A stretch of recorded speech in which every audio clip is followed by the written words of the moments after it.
അനുദിന വിശുദ്ധർ ജൂൺ 29 വിശുദ്ധ പത്രോസ് പൗലോസ് സ്ലീഹന്മാർ.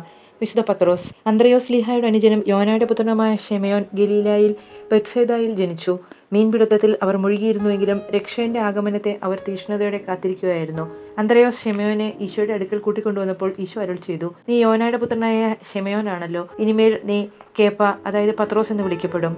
67 ജൂൺ 29 നീറോ ചക്രവർത്തിയുടെ ആജ്ഞപ്രകാരം പത്രോസിനെ വത്തിക്കാൻ കുന്നിൽ കുരിശിൽ തറച്ചു കൊന്നു. വിശുദ്ധ പൗലോസ്. പൗലോസ് ബെഞ്ചമിൻ ഗോത്രത്തിൽ താർസൂസ് എന്ന നഗരത്തിൽ ജനിച്ചു. സാവൂളിന്റെ മാനസാന്തര ചരിത്രം അപ്പസ്തോല പ്രവർത്തനങ്ങളും ഗലാത്യർക്കുള്ള ലേഖനത്തിലും ചേർത്തിട്ടുണ്ട്. ഈശോ സാവൂളിനെ പ്രത്യക്ഷപ്പെട്ട് ചോദിച്ചു, സാവൂൾ സാവൂൾ, നീ എന്തിനെന്നെ പീഡിപ്പിക്കുന്നു? നീ പീഡിപ്പിക്കുന്ന നസ്രത്തുകാരനായ ഈശോയാണ് ഞാൻ. മർദ്ദകനായ സാവൂൾ പൗലോസായി മാറി. 67 ആണ്ട് ജൂൺ 19 റോമയിൽ വിയ ഓസ്തിയായിൽ വെച്ച് സ്ലീഹായുടെ തല വെട്ടിയെന്നും 3 പ്രാവശ്യം ആ ശിരസ് കുതിച്ചു ചാടിയെന്നും ശിരസ് പതിച്ച ഓരോ സ്ഥലവും ഓരോ ഉറവയുണ്ടായെന്നും പറയപ്പെടുന്നു.